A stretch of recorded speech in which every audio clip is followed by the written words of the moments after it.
ये कहानी है एक आज़ाद पंचायत की। वो आज़ाद पंचायत जो आगे जाकर यमुना घाटी का जलियांवाला बाग या तिलाड़ी कांड बन गया।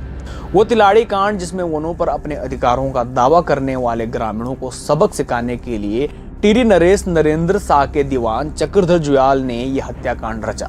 राजशाही के इस क्रूर दमन के कारण सैकड़ों आंदोलनकारी शहीद हुए और सैकड़ों घायल हुए। कसूर सिर्फ इतना था कि टिहरी नरेश द्वारा थोपे गए वन बंदोबस्त का विरोध करना। क्या है ये वन बंदोबस्त? इसमें ग्रामीणों के जंगलों से जुड़े हक हकूक समाप्त कर दिए गए थे।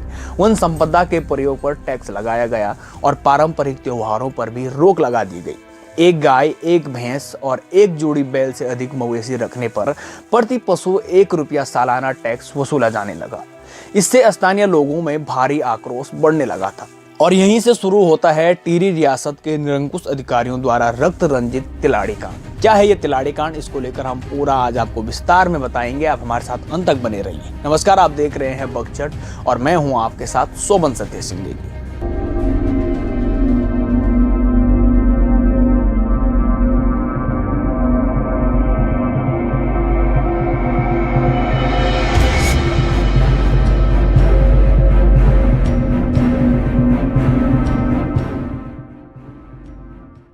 तिलाड़ी कांड पर शोध करने वाले डॉक्टर राधेश्याम बिजलवाण के अनुसार ब्रिटिश शासनकाल में अंग्रेजी हुकूमत ने वन संपदा दोहन के अधिकार अपने हाथ में ले लिए थे। इसी क्रम में टिहरी रियासत ने वर्ष 1985 में वन बंदोबस्त की प्रक्रिया शुरू कर दी थी। वर्ष 1927 में रवाई घाटी में भी वन बंदोबस्त लागू किया गया। इससे ग्रामीणों के जंगलों से जुड़े जो हक हकूक थे उनको समाप्त कर दिया गया था। वन संपदा के प्रयोग पर टैक्स लगाया गया और पारंपरिक जो त्योहार थे उन पर भी रोक लगा दी गई। एक गाय, एक भैंस और एक जोड़ी बैलों के अलावा जो मवेशियां रखे जाने थे उन पर सालाना 1 रुपया टैक्स लगाया गया। टिहरी नरेश के इसी आदेश पर जंगलात द्वारा की गई मुनारबंदी और खेतों का सीमांकन ही रवाई घाटी के ग्रामीणों में आक्रोश और असंतुष्टता का कारण बना। मुनारबंदी होने से ग्रामीण किसानों के पशुओं के लिए घास पत्ती मिलना भी मुश्किल हो गया। मार्च 1930 में टिहरी के तत्कालीन राजा नरेंद्र शाह अपनी अस्वस्थता के कारण इलाज के लिए यूरोप चले गए तो उनके पीछे सियासत का प्रशासन निरंकुश और अपनी मनमानी करने लगा था।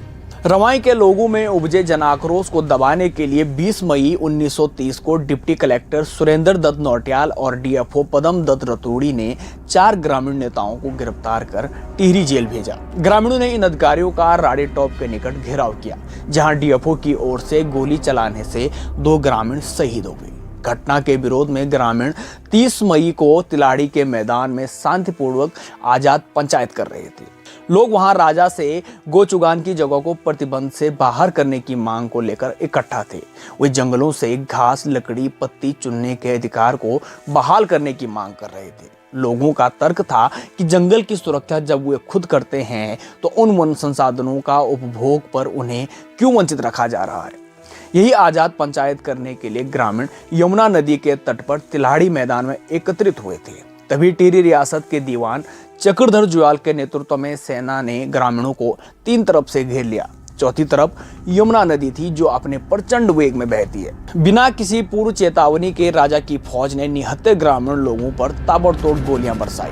पूरे तिलाड़ी मैदान में अफरा तफरी मच गई। जान बचाने के लिए सभी इधर से उधर दौड़े, लेकिन इसका कुछ फायदा नहीं हुआ। कुछ लोग गोलियों का शिकार हुए, कुछ ने जान बचाने के लिए यमुना नदी में छलांग लगाई, लेकिन वो नदी के तीव्र वेग में बह गए। राजा के सैनिकों ने कुल 400 राउंड फायर किए, जिसमें कई लोगों की शहादत हुई। कई अन्य लोगों को गिरफ्तार कर जेल भेजा गया, जिनमें से 16 लोगों की जेल में मौत हुई। उनके शवों को क्रूर शासन ने बोरों में भरकर भिलंगना नदी में फेंक दिया। दरअसल राजा को यमुना घाटी के ग्रामीणों को अपने अधिकारों की बहाली के लिए लामबंद होना रास नहीं आया। उन्हें यह भी नागवार गुजरा कि राजा की आज्ञा के बिना लोग तिलाड़ी मैदान में आजाद पंचायत कर रहे थे। इसी कारण वनों पर अपना नैसर्गिक अधिकार जताने वालों को सबक सिखाने के लिए टिहरी के राजा नरेंद्र शाह ने अपने दीवान चक्रधर जुयाल के मार्फत यह रोंगटा खड़े कर देने वाले कांड को रचा। ऐसा भी कहा जाता है कि रवाई के लोगों का रोष जंगल जमीन पर उनके अधिकार छीने जाने से ही नहीं उपजा था, बल्कि ओड़ा थली के डांडे को नरेंद्र नगर के रूप में बसाने के लिए अन्य लोगों की तरह ही रवाई के लोगों पर भी भूखे प्यासे रहकर बेगार की थोपी हुई व्यवस्था का भी परिणाम था। राजशाही तो शहीदों के खून के वेग में बह गई, पर हमारे लोकतंत्र के खेवनहारों ने राजाओं के गुणों को बखूबी आत्मसात किया है।